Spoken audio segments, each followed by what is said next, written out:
जब आईन पाकिस्तान के तहत ये मौजूद है कि आप किसी पार्टी को अगर ज्वाइन करते हैं तो जो स्पेशल सीटें डेफिनेटली जो हमारा वोट बैंक था, हमारा निशान छीन के हमें आज़ाद किया गया, हमने सुन्नी इत्तेहाद कौंसल में वो चले गए, हमें पूरे पाकिस्तान के 6 करोड़ वोट में से 3 करोड़ वोट मिला है पाकिस्तान तहरीक इंसाफ और इमरान खान की जमात को। जब हमारा निशान छीना गया, हमारे लिए कोई रास्ता नहीं बचा, हमें बांध के रख दिया गया, हमारे बुनियादी इंसानी हकूक़ का गसब किए गए, हमें मजबूर कर दिया गया, हमें निशान नहीं दिए गए। उसके बाद हम आज़ाद इलेक्शन हमने कंटेस्ट किया, आज़ाद कंटेस्ट करके हम जो है वो सुन्नी इत्तेहाद कौंसल में हमने जाके ज्वाइन किया, तो वो तुम्हारा हक है, हमारा इस्तिकाक है।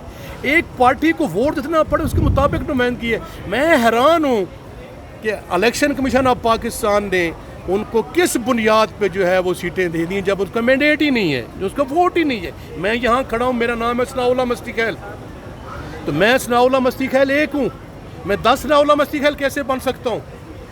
तो ये बड़ा सादा सा आम फहम सवाल है, और मैं समझता हूँ कि ये पाकिस्तान की हिस्ट्री का एक डिफाइनिंग मोमेंट्स हैं, और मैं समझता हूँ कि ये अगर हमें हमामी नुमाइंदगी का हक दिया गया तो जमहूरियत की बहुत बड़ी फतह होगी, ये आइन की बहुत बड़ी फतह होगी।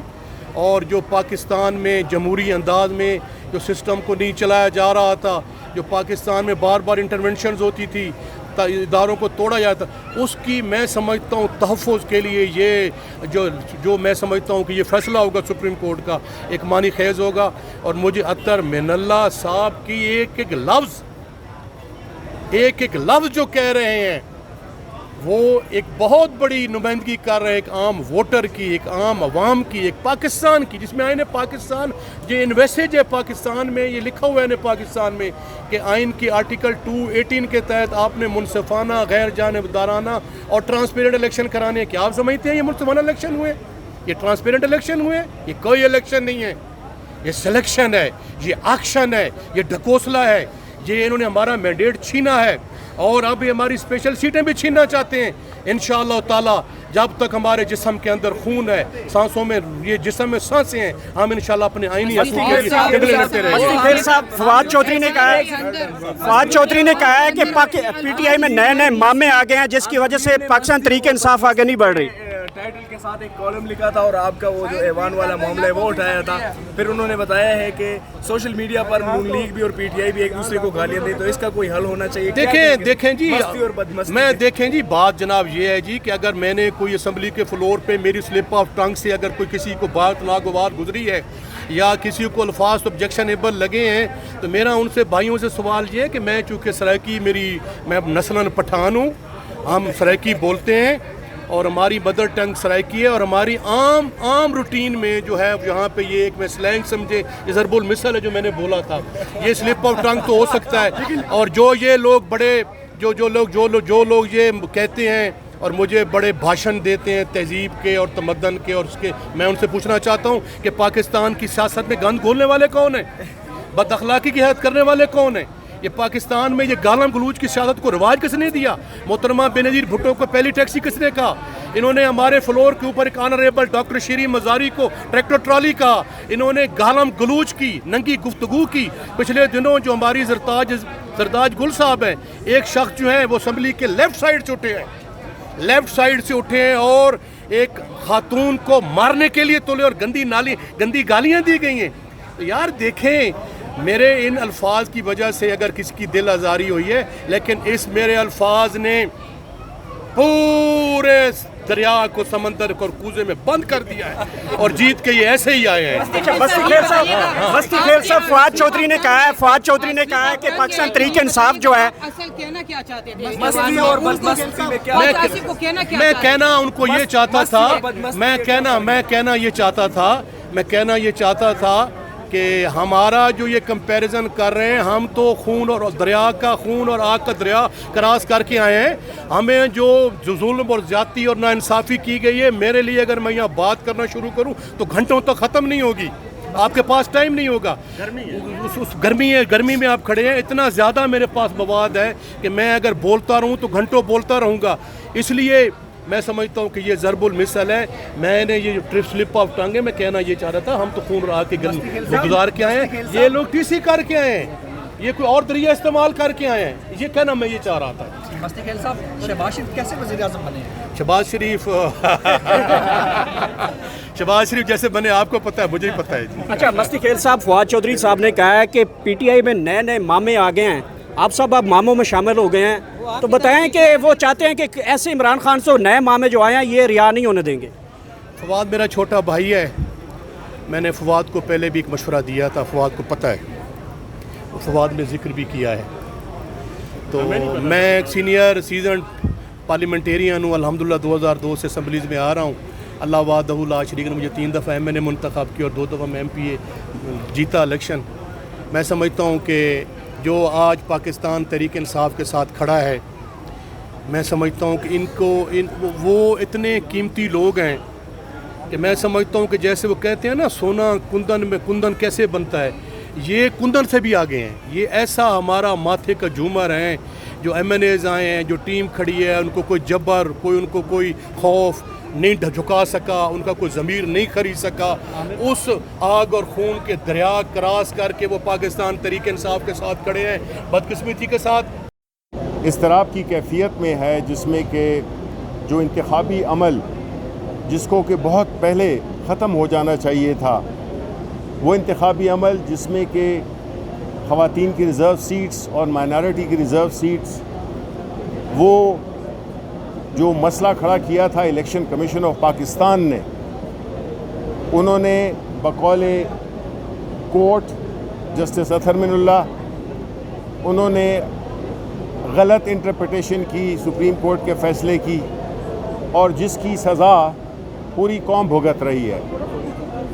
ये वक्त जिसमें कि पाकिस्तान में हर तरह का बहरान है, जो कि बुनियादी तौर पे जन्म लिया है सियासी अदम इस्तेहकाम को, वो जो ये इंतखाबात हुए, वो इंतखाबात जिसकी कि सारी दुनिया में क्रिटिसिज्म हो रहा है कि ये किस किस्म के इंतखाबात हुए थे, किस तरह से धांधली का एक आलमी रिकॉर्ड बनाया गया। और मेरे ख़्याल में कल यूनाइटेड नेशन की रिपोर्ट के अपने जो अमेरिकन कांग्रेस और बाकी दुनिया के जितने भी और हमारे मुल्क के अपने इदारे जो कि इलेक्शंस को मॉनिटर करते हैं, उन्होंने अब कहा है कि ये इसको हम एक केस स्टडी बनाएंगे। यानी बदकिस्मती से पाकिस्तान के इलेक्शंस की रिगिंग के लिए वो एक केस स्टडी बनेगा। इसलिए हम ये समझते हैं कि इलेक्शन कमीशन बुरी तरह नाकाम हुआ है अपनी आईनी ज़िम्मेदारी पूरी करने में, और इस इलेक्शन में बुरी तरह नाकाम हुआ है उसको, और ये दानिस्ता तौर पे हुआ है। ये सिर्फ नालायकी नहीं है, इसमें बदनीयती भी शामिल है। और फिर जब हम यहाँ पे कोर्ट में आए हैं तो आप देख रहे हैं, और इस पर हमें बड़ी तशवीश है कि इस केस को बहुत ज़्यादा लंबा किया जा रहा है। इसको लंबा करने से जो अदम इस्तेहकाम है वो मज़ीद बढ़ेगा, वो मज़ीद गहरा होगा। और जब तक पार्लियामान में वो लोग नहीं आएंगे जिनको के पाकिस्तान के अवाम ने भेजा है, तो ये पार्लियामेंट भी उसकी वो इखलाकी मजबूती नहीं होगी जो कि होनी चाहिए, क्योंकि वो लोग बैठे हुए हैं फॉर्म 47 की उससे मेहरबानी से, वो आवाम को रिप्रेजेंट नहीं करते हैं। ये जो बजट आपने देखा है, ये जिस तरह से पाकिस्तान के अवाम पे एक मुआशी यलगार कर दी गई है हुकूमत की तरफ से, इसके पाकिस्तान के अवाम मुतहम्मिल नहीं हो सकते हैं। ये मुल्क, इसकी मईशत, इसकी गवर्नेंस हर रोज़ नीचे और नीचे चली जा रही है, और उसका जो बुनियादी नुक्ता है और बुनियादी वजह है कि इस मुल्क में साफ़ और शफाफ इलेक्शन नहीं हुए। जब अब पाकिस्तान के चुने हुए नुमाइंदे, उनके वोट के ज़रिए आने वाले लोग पार्लियामेंट में नहीं बैठेंगे, तो आपके फ़ैसले पार्लियामेंट नहीं करेगी, वो IMF करेगी, और IMF को आपसे कोई हमदर्दी नहीं है। जबकि जो सही मानों में अवाम के भेजे हुए नुमाइंदे आएंगे, उन्होंने अपने अवाम का ख्याल रखना है। इसलिए ये सूरत हाल, हमारी यही अपील है कि इस केस को जल्द अज जल्द फ़ाइनल किया जाए और इस पर फ़ैसला दिया जाए, क्योंकि ये बहुत गैर ज़रूरी तौर पे लंबा हो गया है या लंबा कर दिया गया है। शुक्रिया। एक मिनट, आज जो बात हुई पाकिस्तान तहरीक इंसाफ का पुराना स्टैंड कि इलेक्शन कमीशन ऑफ पाकिस्तान ने पाकिस्तान के आइन की धज्जियां उड़ा दी, ये बात आज सुप्रीम कोर्ट में वादे तौर पे बयान भी हो। इससे वादे अल्फाज में कहा गया कि एक कॉन्स्टिट्यूशनल बॉडी ने एक अनकॉन्स्टिट्यूशनल एक्ट परफॉर्म किया है, and that is the biggest debate. अब डिबेट वाज़े तौर पे है जब मिसाल दे दी गई कि JUI की 0 सीट और 2 उन्हें सीटें मिल गई, तो वो कौन सा सिस्टम है जो इजाज़त देता है कि distribution of seats, attorney general के मुंह से अल्फाज नहीं निकल रहे थे और बेकौल बिलावल भुट्टो के उनकी कांपे क्या थी, टांग रही थी। तो जब कांपे टांगने लगे तो फिर मेरी इस बहन का जो केस है और जो इसको तकलीफ हो रही है ये खुद ही बयान करेगी। अच्छा, आपने माइनॉरिटी के आपने जी बिस्मिल्लाहिर्रहमानिर्रहीम, जिस तरह की आपने प्रोसीडिंग्स देखी और मैं बिल्कुल इस बात को एंडोर्स करूंगी। पहले भी ये हेयरिंग में बात हुई कि आइन के आर्टिकल 17 को वायलेट करने का जुर्म किया है पाकिस्तान के इस कॉन्स्टिट्यूशनल इदारे जिसका नाम इलेक्शन कमीशन ऑफ पाकिस्तान है। एक पाकिस्तान की सबसे बड़ी पॉलिटिकल जमात को उनसे ना सिर्फ बल्ला छीना गया, उनको पॉलिटिकल जमात मानने से भी इनकारी किया गया। हमें सबको फोर्स किया गया कि हम PTI की बजाय इंडिपेंडेंट इलेक्शंस लड़ें, और ये बात बार बार जब सवाल किया जाता है तो चाहे अटॉर्नी जनरल खड़े हो या मिस्टर सुखंदर खड़े हो जो इलेक्शन कमीशन को फ्रेंच ज़ुबान में आके यहाँ पर नुमाइंदगी करते और उनसे पाकिस्तान के जो मुंतखब नुमाइंदे रह चुके हैं उनके नाम नहीं सही लिए जाते और उर्दू अंग्रेज़ी दोनों ही उनकी फारिग है, तो उनको ज़रूर बताना चाहिए कि जब आपसे सवाल होते हैं, जब आपसे बात पूछी जाती है कि बताइए कि कौन सा फार्मूला है प्रोपोर्शन ऑफ रिप्रेजेंटेशन का जिसके तहत आपने अपनी मनपसंद जो पार्टीज़ हैं उनको ये सीटें मिठाई के डब्बों के साथ दी। जब नेशनल असम्बली का फार्मूला पंजाब से 4.21 लगता है, तो आप किस तरीके से जिस पार्टी को 4 सीटें मिलनी थी उसको आपने 14 सीटें दे दी। आपने तो पूरी जो प्रोपोर्शन ऑफ रिप्रेजेंटेशन हाउस की होती है, असम्बलीज़ की होती है, उसकी तो आपने ऑर्डर ही तबाह कर दिया। यानी कि जिस पार्टी को अवाम ने रिजेक्ट किया उसको इलेक्शन कमीशन ने नवाज दिया। कौन सा फार्मूला था, वो कौन सा लॉजिक था, वो कौन सा मैथमेटिक्स था जिसके तहत ये सारी सीटें हमें तो मना करें जी 104 पे हम आपको सीट नहीं दे सकते, लेकिन इनको देने के लिए आइन और कानून में वो कौन सी शिक्के हैं जो मौजूद हैं कि जनाब अपनी मनपसंद पार्टियों में आप बांट दें और फार्मूले भी अपनी मर्ज़ी के लगाएं। तो इस तरह की ये जो नाइंसाफ़ी है वो इंसाफ की सबसे बड़ी अदालत से हमें बिल्कुल इसकी उम्मीद नहीं है कि नाइंसाफ़ी हो। हमें पूरी उम्मीद है कि अवाम के वोट की सेंटिटी को कायम रखा जाएगा, अवाम के इस हक़ को कायम रखा जाएगा, और जो एक इलेक्शन के नाम पर यहाँ पर धांधली की गई, जुल्म और फस्तायत और जबर किया गया, उसकी पटिशन इमरान खान साहब की पड़ी हुई है। अगर आपने ज़्यादा देर करनी है तो उस पटिशन को क्लब करें और इसके साथ वो केस भी सुने।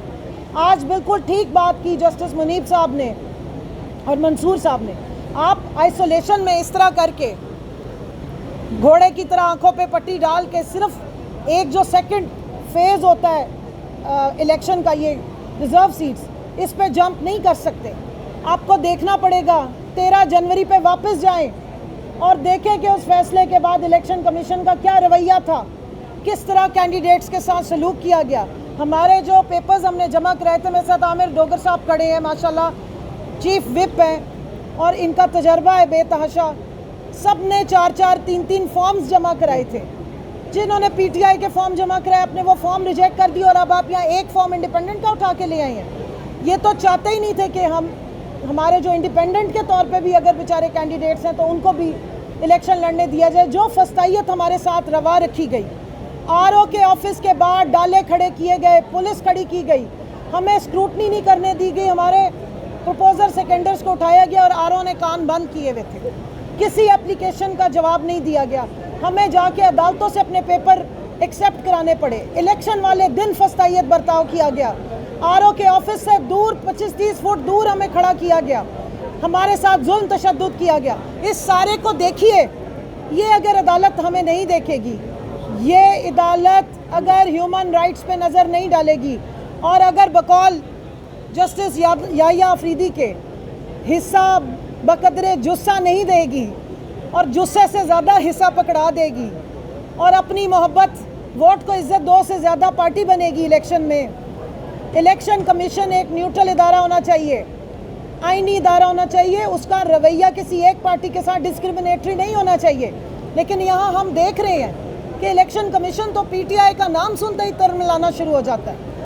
और इसमें बैठे हुए ये अफराद हैं जिस बिल्डिंग के बाहर खड़े होकर हम आज बात कर रहे हैं, अगर तासुब पर मबनी ये फैसला ना किया जाता कि हमसे बल्ला ना छीना जाता और फिर इलेक्शन कमीशन उसके गलत इंटरप्रिटेशन ना करता, तो आज 24 करोड़ अवाम और आज इस मुल्क के आइन और कानून के साथ जो खिलवाड़ा हो रहा है ये ना होता।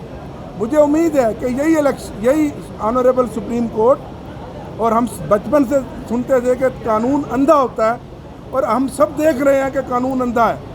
ये केस जो डिले किया जा रहा है गैर ज़रूरी तौर पे, ये एक दिन का मुकदमा नहीं है। मैं खुद भी वकील हूँ, लेकिन आप देख रहे हैं कौम का वक्त ज़ाया किया जा रहा है, अवाम का वक्त ज़ाया किया जा रहा है, पैसा ज़ाया किया जा रहा है, आइन और कानून की धज्जियाँ उखेड़ी जा रही हैं। इसी नामुकम्मल पार्लियामेंट ने गुज़श्ता दिनों पाकिस्तान की तारीख़ का सबसे बड़ा ज़ालिमाना अवाम दुश्मन बजट पेश किया, ये पार्लियामेंट नामुकम्मल। उससे पहले वो पार्टियां जिनकी तादाद भी मतलूबा उतनी नहीं थी, उनको हमारी सीटें देकर पार्लियामेंट को में जो प्रोसेस है वज़ीर आज़म के इलेक्शन का, बाकी इलेक्शनों का मुकम्मल किया गया और आज दिन तक इंतखाबी अमल मुकम्मल नहीं किया गया। आप जो भी कर लें, आज इमरान खान एक तहरीक और नज़रिए का नाम बन चुका है। ना सिर्फ खैबर से कराची तक 8 फरवरी को जिस तरह कौम ने खामोश इनकलाब के ज़रिए, अवाम ने, पाकिस्तान ने इमरान खान को वोट दिए, आज इमरान खान पूरी दुनिया का अजीम पॉपुलर लीडर बन चुका है। अक़वाम मुत्तहिदा की वर्किंग ग्रुप ने जो कल फैसला किया है वो इनके मुंह पर तमाचा है कि इमरान खान की गिरफ्तारी भी गैर कानूनी है और ये इलेक्शन भी जो है रिग्ड इलेक्शन है।